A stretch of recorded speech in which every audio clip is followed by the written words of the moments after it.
Sorry, let me get back on my streaming. Kids will do that. Kids will make you seem older than you are. Is that what you meant? Okay, but this is awesome. No fucking way! No, Sylvie! I'm losing my mind! What the fuck? We have to be friends. Like, I'm insisting upon it right now because our birth charts are so similar. But you definitely make more money with your SW than I do. I will, like, just from looking at your birth chart, you make way more money than I do. Yo, this is insane. Okay. So, oh my gosh. Sorry, I'm like so excited.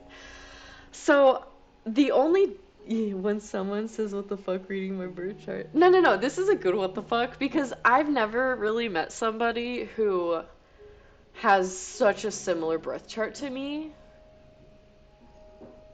The only differences are that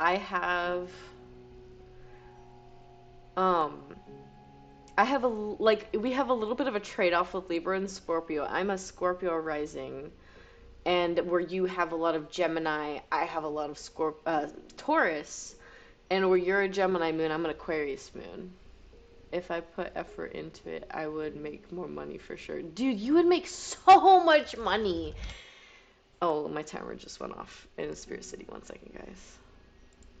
And that's because of your 8th house placements, dude.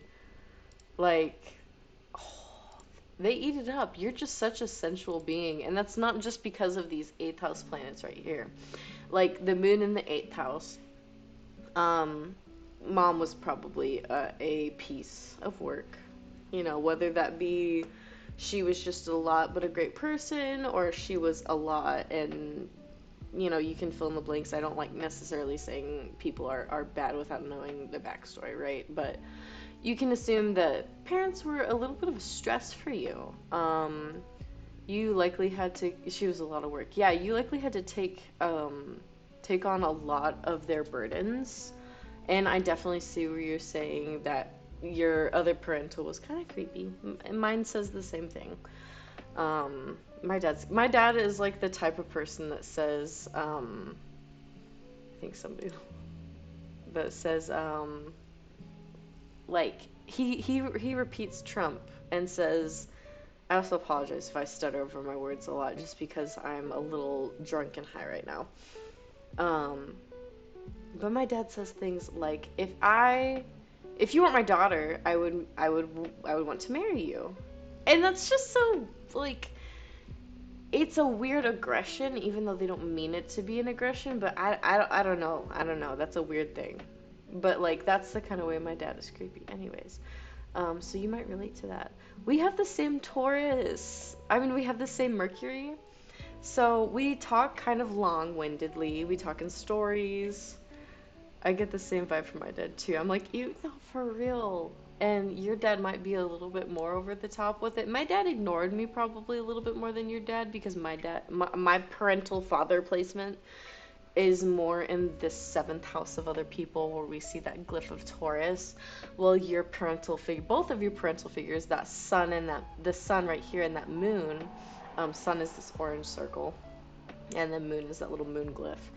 So 8th house is like inheritance. So you may have had to raise yourself a bit because they were likely off kind of handling their own shit. They may be very traumatized people themselves. And I mean, who isn't a little traumatized, especially in today's age, you know? But being that Mars is so close to your sun, it may be that your dad was a little, even if it was just emotionally aggressive here, it may be intellectually aggressive. It doesn't it could be physical violence, but it could also mean verbal, specifically, I think, here with Gemini, which is really interesting. Also, when we look at Saturn, this red glyph here by Venus, I have Venus in Aries too. It's super fun. We'll take a little break from the harsh, deep topics to talk about Venus. Venus in Aries is so much fun. I think people are really harsh on how like Venus and Aries acts.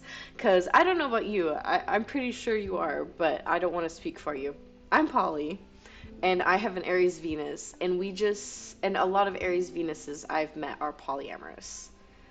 I've led my Venus on my love bombing. Absolutely, actually, because Aries gets so excited. Aries gets so excited and just bubbles over. And we're like quick burners. It's like a match. You light it, it's so strong and ferocious, and then it just fizzles out. So a lot of times we just have a knack for like quick burning relationships, like flings. We love flings because they are so fast burning and passionate. They're so hot and they feel so good. But part of the struggle with Aries Venus is really learning to appreciate that long lasting and passion that you can build over time. And it's very challenging for an Aries Venus. And I'm saying this as somebody who personally is an Aries Venus. Also, if you have siblings with your Venus located on this little triangle here, that's called the descendant, which is a signet for other people. If you have siblings, you probably raised them.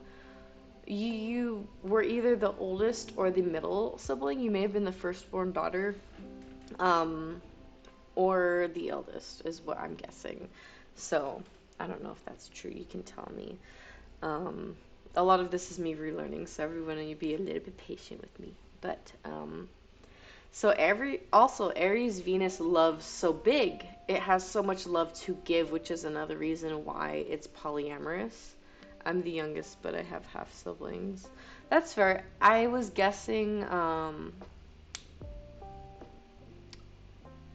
middle, not oldest because of this Saturn placement here, which would indicate that you may have raised yourself or raised your siblings, you know? It can also signify children, or that you have generally harmonious relationships. You know, Venus doesn't always mean smooth. Venus can get spicy too. If you know any of the lore with Aphrodite, there you go. But you have this Venus, it is a Venus ruled rising. So technically your ruling planet is your Aries Venus. So Aries Venus is going to mean a lot to you and your journey in life. But with Libra risings, usually they're middle child. I have met some Libra risings that are firstborns, but usually they have a really strong seventh house, or a seventh house ruler, like that Venus and Aries in the seventh house, kind of like you do, where it's right on the descendant. So usually those siblings are siblings that either are the oldest and they take care of their younger siblings, or they raise themselves if they don't have siblings, or siblings that they're really close to. So that's what I've noticed with Libra risings with a Venus in the seventh house or on the descendant like yours, which on the descendant and in the seventh house is, metaphorically speaking, the same thing, because the descendant is in the seventh house, or in between the seventh and sixth. But anyways, I hope that doesn't get super confusing. I want to go over this Lilith and Chiron in the first house. So I have this too. So I will be speaking of my own personal. I'm the young. Oh, I already read that. I'll be speaking from my own experience personally, but this is more. I am a Scorpio rising, so instead of Libra, instead of being more harmonious, I'm a little bit more agitating and taboo. So it's why I'm interested in the occult, it's why I'm interested in astrology. But even though you have this Libra rising, your first house still goes into Scorpio here. So I love late Libra risings like this, or late degree Libra risings like this, where their first house goes into Scorpio. My fiance actually has this, because they're very intelligent Libra risings. Not that Libra risings with an earlier degree are intelligent, because they are, but they just have a deepened, instead of being so focused on harmony and balance and beauty, they're focused on harmony and intelligence. Smart but ditzy, oh, let me tell you. I am clumsy and ditzy.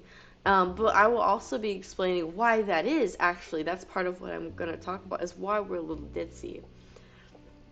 Which is actually because of this guy right here. See this little like key looking guy? That's Chiron. That's your wounded healer. He's a centaur in Greek mythology who gets rejected at birth. So that's wound number one. Wound number two is that he was teaching Hercules how to work with this poison. And, he taught many heroes. He's a very resourceful and eclectic type of person. I mean, when you get rejected at birth, and then you have that deep wound, and he was raised by or tutored by Apollo and Diana, or Artemis, depending on what you read, Greek or Roman. One second. Excuse me. So Chiron is tutored by Apollo and Diana. And so he was very wise. He gathered all this knowledge, but personally, as somebody who has Chiron in the first house, like this chart, like you do, I want to be very resourceful because of my pain. Because, Chiron in the first house, that deep wound of rejection so soon, maybe you weren't planned. I was planned, and I will have to talk to my mom, specifically more about maybe why this wound is specifically there for me. Was it just because, my parents argued so much when I was a child and I felt like I was the problem? Probably. That may have just answered my question for me there. But it could hit with an ad. No! Here, let me type in the chat there. Let me know what you last heard.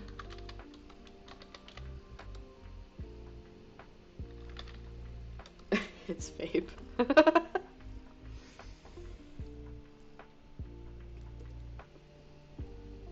Yes, let me know what you last heard so we don't miss anything.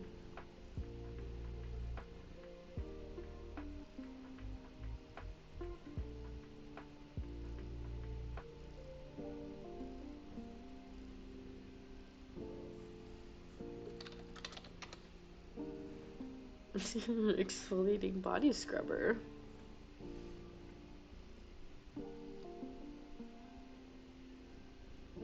Hey, I'm gonna grab another buzzball while that's going. Like I need it, but we're enjoying the night.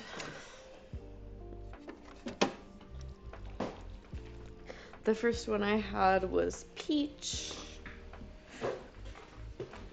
chiller, and this one is cranberry chiller. I'm hoping the cranberry is better. Like, the peach is just really sweet.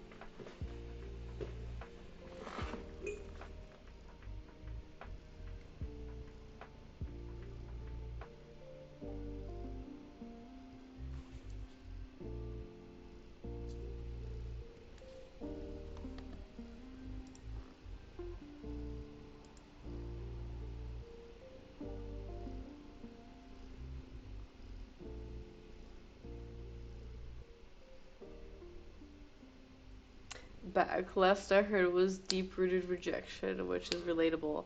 It's so relatable for me too. I grew up like an outcast, and I definitely clung to that. And I'm sorry if I'm sounding goofy. I'm definitely a little inebriated, but I'm good. Um, but I definitely clung to that so much. And for people with Chiron in the first house, they definitely cling to that so deeply. And being in Scorpio, it is a deep, deep set feeling that we have to deal with and transform this pain. We almost have to transform ourselves to get over this internalized rejection that we have. I was planned when my parents were really hands off since their other kids were 7 years older. I definitely see that with the eighth house parental placements where, they were off very busy with their own dealings, and then you had to kind of raise yourself in a way. I definitely see that. I dealt with I think just having Chiron in the first house, especially in Scorpio, when you have mainly eighth house placements, but you do have a seventh house that would you have this Mercury, so like that would be like society, siblings, even Your siblings may have not accepted you as much as you wanted, which is no fun, and that's not, nobody deserves that, and I hope that's not the case. But carrying on with Mercury, Chiron and Scorpio. I kind of forgot where else I was with that, but that's okay. We'll move to Lilith in Scorpio. Because the Chiron can get so deep, and it's so beautiful, and I love it. But so can Lilith, and I actually have a tattoo of Lilith on me, because Lilith is my matron, and I absolutely love her, and I can't escape her, and that's the beauty of it. But Black Moon, ooh, I like that cranberry. Um, Black Moon Lilith in Scorpio is such a fun. It's deep, it's dark. Don't get me wrong. It is dark. Scorpio does not shy away from the darkness. In fact, it just jumps head first, head in, head first. This cat purring is distracting.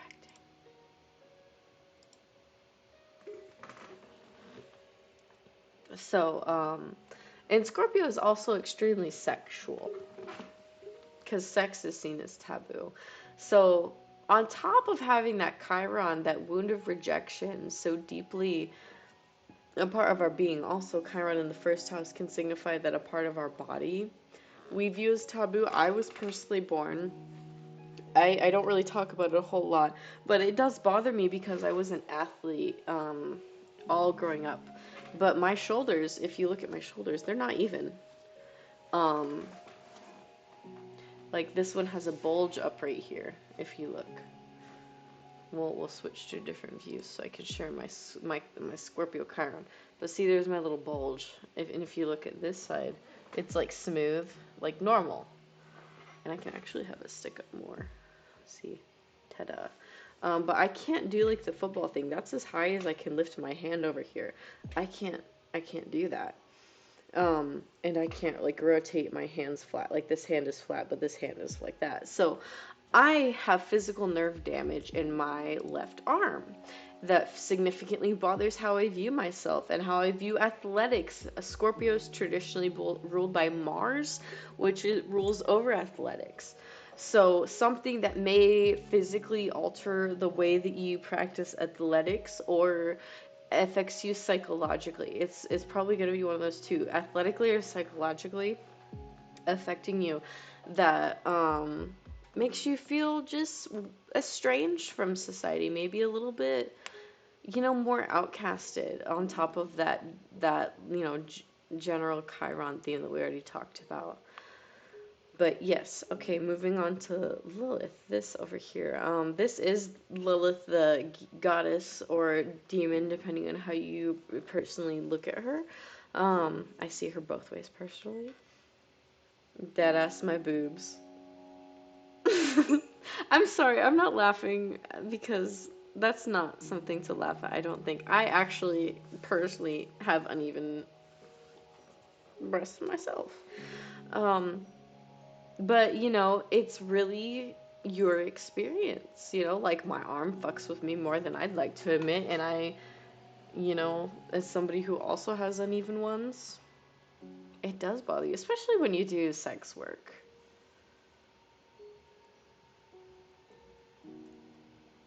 But yes.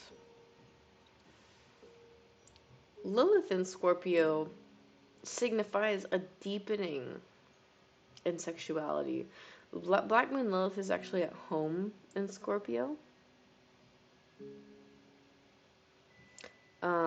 So these people are extremely sexual.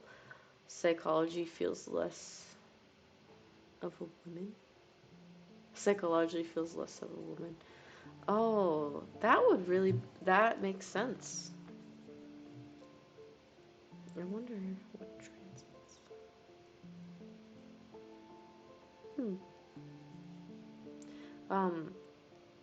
But yeah, Lilith is all about so being like Lilith is already female empowerment. And not just that, but it's also like a wound personally. It is a wound. It's how people make assumptions of us. Like, people will be like, oh, have you heard about how so-and-so is just like, for the theme of Lilith, she's a slut, she's a harlot, she's this, or she's a witch, she's dabbling in dark metal stuff, or whatever that TikTok sound was. She's dabbling in dark. Yeah, I can't remember it. But it's that wound of being socially rejected for being a strong woman, in a way, but especially in Scorpio. Because, you know, a lot of, like, for me, my Chiron and my Scorpio, my Chiron and my Lilith are conjunct. It sucks when those two are in the same house in the first place, because that deepest wound, and then on top of that, your sexuality has to be combined with your deepest wound. That fucking hurts. Like, come on. But on a bright note, so there's this little X here, this thing called fortune. It's this little circle with the X in the middle. That is calculated when your sun and your moon, it's like they're calculated together, and it's the degrees in between the sun and the moon. So that's why yours is in the first house on the 12th degree. That's how many degrees are in between your sun and your moon. But this is a sign of luck. So really, when you heal and focus on healing that rejection, and focus on feeling yourself and feeling sexy and expressing yourself, that's when you really thrive. That's when you really feel happiness, and that's when you're going to get the most abundance and fortune out of your life, which is really fun. And I like that. Mine is personally in Cancer, so mine is when I'm doing educational stuff, because it's in the 9th house. Alright, any questions? I've been going kind of fast. I've never done one of these on live before.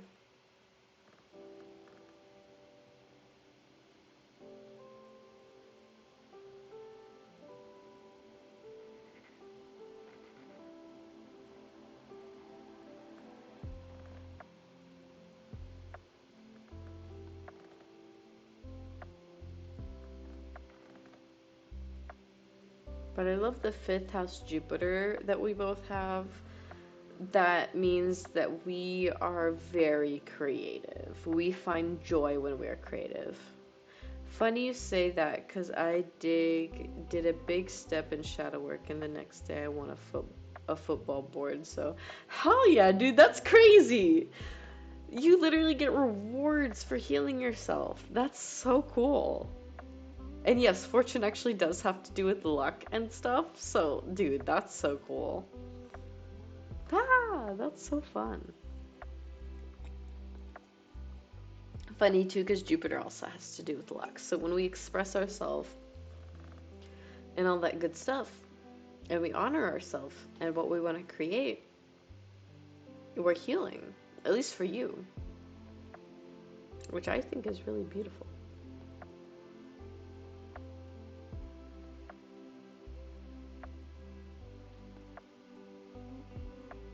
I want to take another bong rip, guys. So, in the meantime, I'm gonna switch. But I'm so unlucky, though. I have been luckier in my growth eras. That makes sense. You know, and with the age that we are, we're in our 3rd house perfection year where Capricorn is. We have gone through hell. The last couple years, especially since like 2020, and maybe for you even earlier, possibly. I mean, for me, it hasn't been good since like birth, but but it significantly got worse around 2019 for me, when I entered my 9th house perfection year. 23, 22, 29. Yeah, okay, my 9th perfection year. So when I answered this year, but I'm just so excited that it hasn't been good since like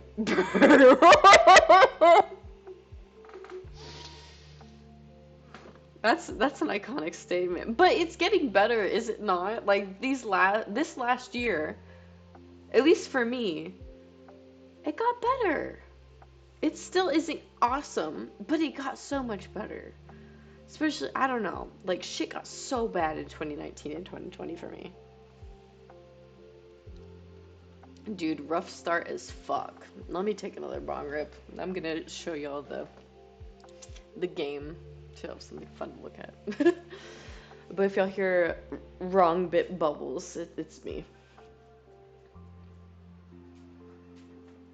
I'm so excited though that we have very similar birth charts.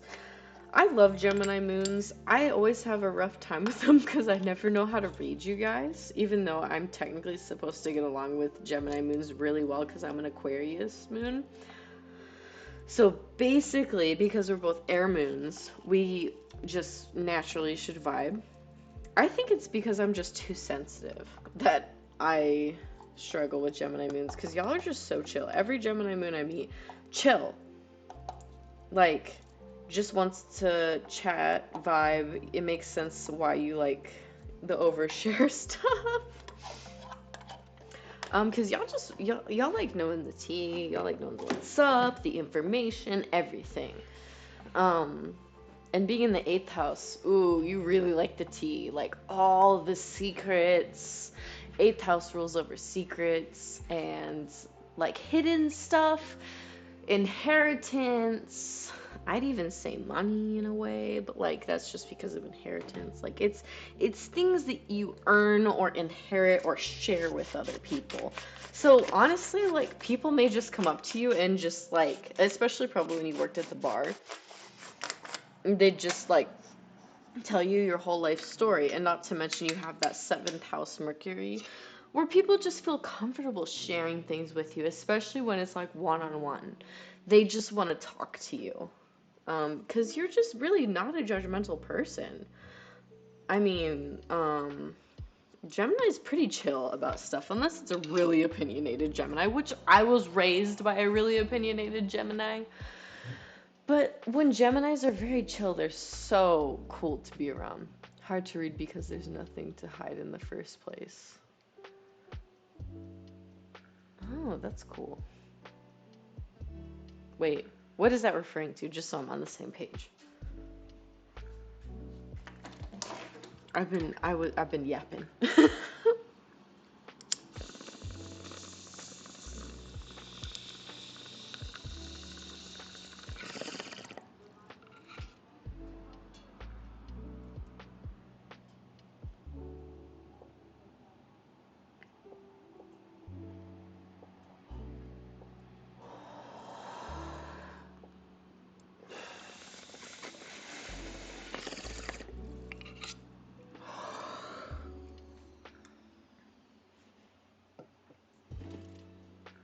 Nothing like a wrong bip, guys.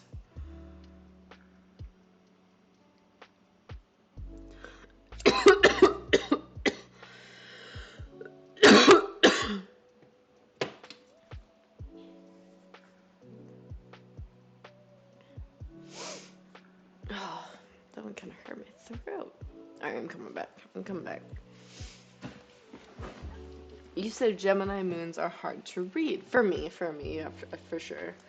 So I guess hard to read because there's nothing to read. Holy shit!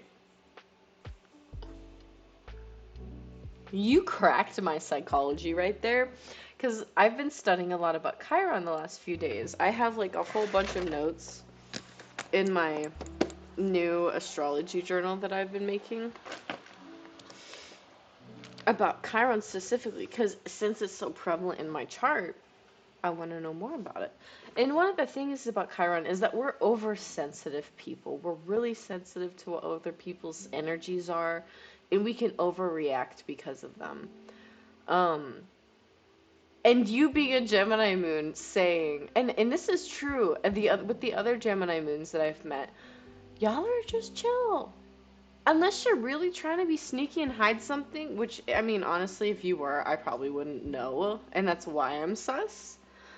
But if you're not, then you guys are really just honest and open.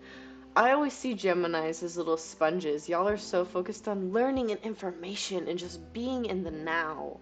And the know, I guess, more than know. Yeah. That's kind of something we've already told you or shown you. And that is very Gemini, because Gemini is ruled by the hands. The hands tell you. They move, when you talk.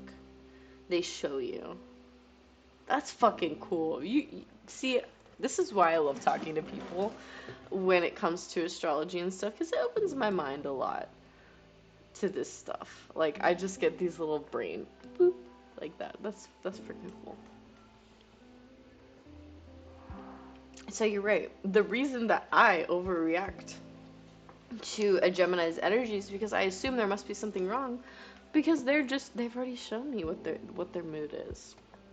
Because yeah, and I'm an Aquarius moon, so I'm the moody one. So I'm assuming everyone else is moody, because I'm also neurospicy. So my ADHD just assumes that, dude. I'm learning everything, new things every day. Beautiful. Okay. But let's keep talking about your chart, because there's so much more. We could talk about this all night, honestly. Um, so we see this Saturn over here that's above your Aries. I mean, above your Venus. Jeez. So this Saturn here, when Saturn is in Aries, Saturn represents a harsh father figure. Your dad probably raised you more or less to be able to be self-sufficient. He viewed that as, oh, you're good. He viewed raising you to be self-sufficient as kind of like his job, like his peak thing. Like, okay, I raised you to be self-sufficient, I'm good. Which can kind of seem harsh. I mean, like, I know my dad loved me, and my dad does struggle with narcissistic tendencies. I won't say he's a narcissist because I'm not a psychologist. But he does love me, I do think. But he raised me to kind of, there you go, good luck. And that really, really kind of hurt me too. It was harsh on me. Um, for you, maybe it was more neglect. For me, it was perfection. I had to act in such a way, or I was just wrong. And that's because my Saturn is in the 6th house of perfection, health, and coworkers. Yours is in the house of other people. Quite literally, it is the house of other people and long-term contracts, long-term relationships. So, like, Des would be in this house for you. In the house of long-term contracts and relationships and one-on-one connections. Um, so possibly in the 7th house, it would be more of that one-on-one neglect. Maybe not neglect, but just not taking that time. Because I don't like being super harsh with these calculations. Because not always, like, you also have to look at everything else. Oh no! Well, but on the bright side, you learned how to take care of yourself very well, which, that's good. You're a self-starter. You're not a very lazy person. Like, you may put off things and procrastinate a lot, but Aries and Saturn is not an inherently lazy person. They may have ADHD. So they will have spurts of energy, and then they'll be, like, tired. And then they'll be like, oh my gosh, check this out.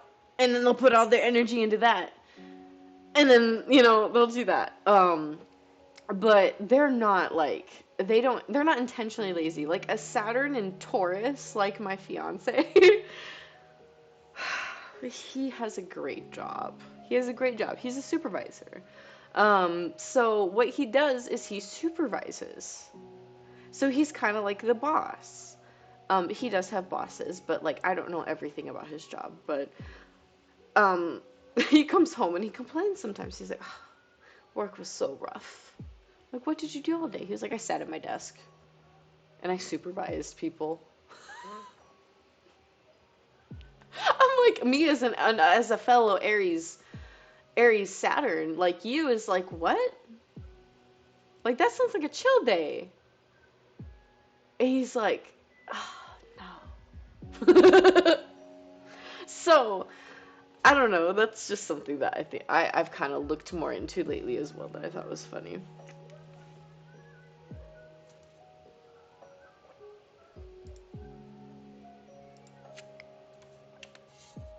But do you have any questions so far as we've been going along? I've been enjoying this a lot, so thank you for letting me do this.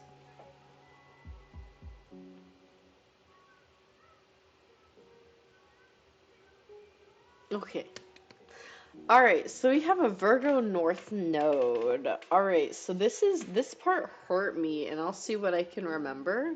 I may have to do a giggle or a giggle Google, to look up some stuff. But so when you have a Virgo North node, your purpose is to focus on service, helping others, and that's really interesting, especially when you consider what we do. If you get my drift. Um, because we really want to nurture other people and our friends and our community because this is in Virgo. Virgo is the maiden and the virgin, for lack of better words, and like it's less, yes, it's virgin as in pure, like pure actions, pure, like pure love of service is part of Virgo. So we love helping others. We love friends. But friends are also part of what we struggle with because of that 11th house. North Node is places that we haven't been yet. Because it doesn't show here, but you and I both have a South Node in Pisces. Excuse me. And having that South Node in Pisces means that in past lives, if you believe in past lives, otherwise these are just things that you don't really need to focus on in this life because they bring you down. Um, and since if you believe in past lives, this South Node, we don't need to focus on this because we've already dealt with it in past lives. So focusing on it doesn't bring us anything other than stagnant energy, so we're not going anywhere. Um, so South Node in Pisces can encompass being an addict, um, being a martyr, specifically in Pisces, being a hopeless romantic. So we in past lives have had our fill of romantic love and flings and muses. We've been artists, we've been singers and painters, and just so on when it comes to that thing. And I find that so beautiful. And sometimes I'm jealous, and I wish that I could go back and live those lives because that sounds so happy and peaceful. But that's the thing about the South Node is that we've been there, so it's familiar. So being creative, it's familiar to us, but it also brings us happiness. So it's interesting having that Jupiter by that South Node for us. Um, it it brings us so much nostalgic joy to go back to the past in general for us in this life. But also, we shouldn't stay there super long because it also may bring us down when we look at the past too long. But back to past lives. In this life, we're not really meant to focus on substances specifically, in my opinion. Even though our Pisces is in the fifth house and not the 12th house, we like recreational drugs, and especially I do think this is another reason that you and I are polyamorous. Because we love free love. We love the love that we can just offer people with no strings attached, even. If I'm not trying to assume anything with you, but and you can totally pitch in. This is also just partially my bias because our charts are so similar. Um, we just have this open opinion about like how love can be given.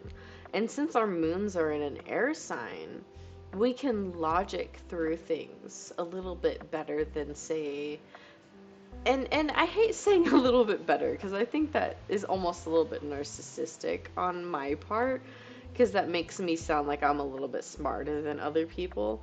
But we're just at times a little bit less jealous than other signs, and it's not a bad thing. Everyone's a little bit different. The fact that we're less monogamous than other people, it just means we're different than other people. So we think a little bit different. We're okay with sharing or being shared or whatever your personal preference is. Um, because of that past life influence of how much we have loved and received love. But at the same time, because of that Chiron and Lilith in that Scorpio first house, we've still dealt with a lot of rejections.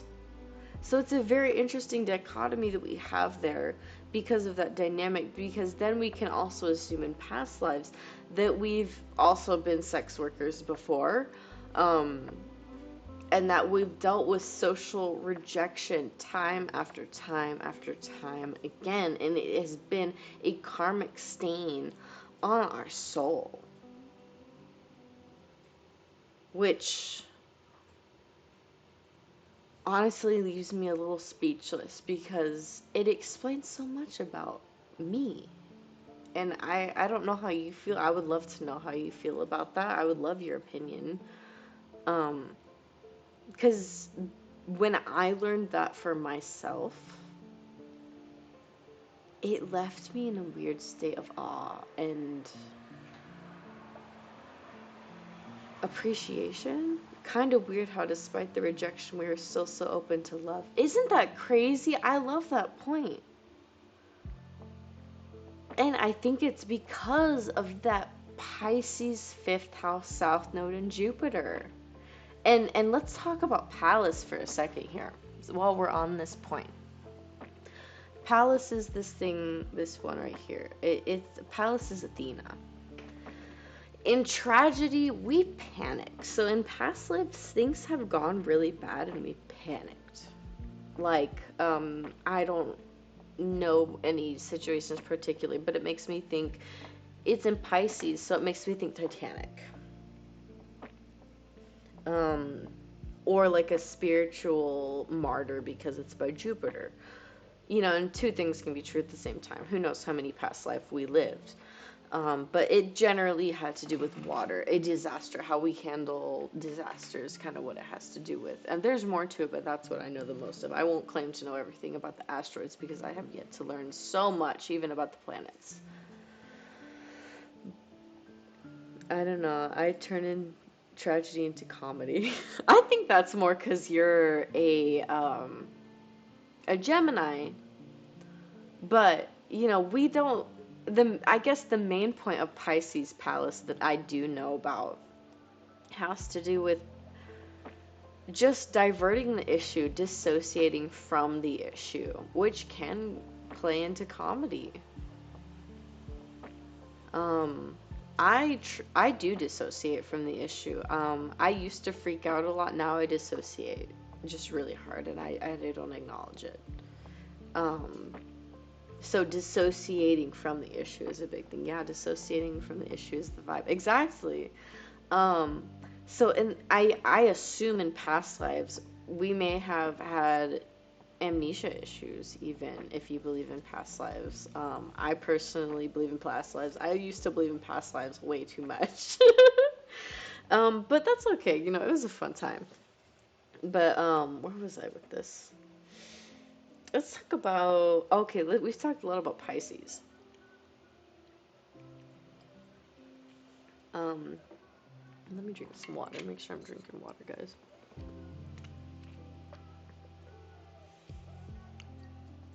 But Virgo with North Node in the 11th house, dude. We're called to seek outside of a relationship. Outside of a relationship? What does that mean? I have to look outside of a romantic relationship? What does a relationship even look like if it isn't romantic? That's been part of my struggle in my personal chart because I dealt with so much isolation growing up. What? Like, and that's something I've even struggled with as an adult. What does a relationship look like when it's not romantic and it's solely friends? I have an old mentor that's been out of touch that owes me a past life meditation. Oh my gosh, do it! Do they have an Instagram? I would love to follow them because I am looking for legit people who aren't just like full of TikTok woo woo. Don't make that mistake. Don't go down the TikTok rabbit hole like I did. It is not fun. It's not worth your time. It's not worth your energy. YouTube is crazy, but it's a little bit better.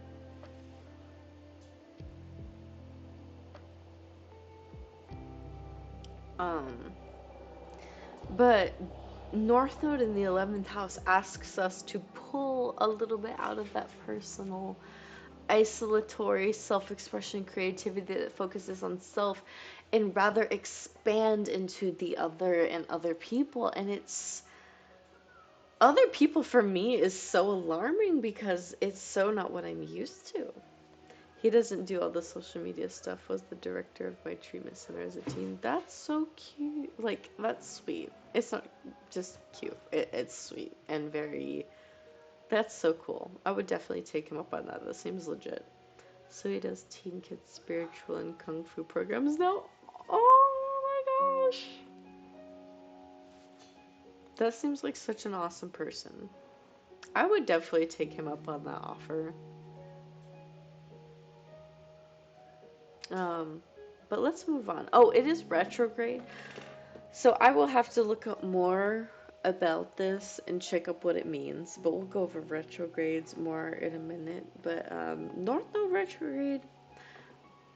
retrogrades generally mean that you died in that past life. And this is talking about a past life that you died in, whether that be early or tragically or something along those lines. So North Node, I believe that those are the lives that you did not get to follow your North Star, what you were meant to follow in that past life. So you were here to redo it. So in a past life, you didn't get to have friends, possibly, or make a network, or work in technology, or do social media. Even I mean, I know social media is newer, but maybe that's why we do social media now, you and I. Or maybe focus on your own personal goals or goals in society or humanity, or maybe you didn't get the chance to volunteer or things like that. Because in past lives, we focus so much on love, children, romance, self expression, art, and that's not a bad thing, but maybe we also fell into addiction. Maybe we fell into, I mean, there's all kinds of addiction. I hate to say it, but maybe even slavery, or, because that also is what Pisces encapsulated. Maybe we were orphans. Hit with an ad. All right, we'll chill out for a second.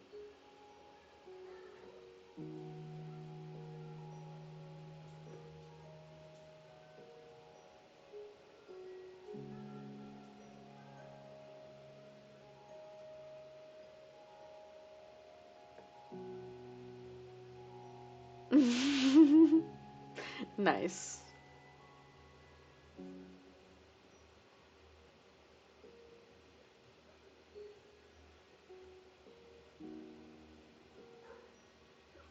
What the hell? Twitch don't link that.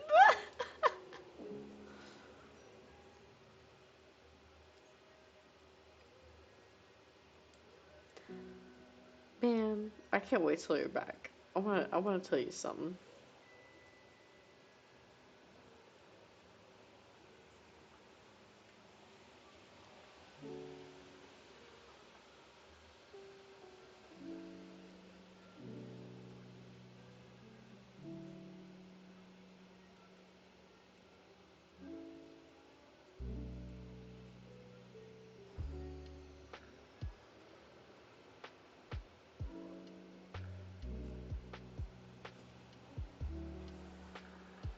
Yay! What was the last thing I said? Because I don't remember.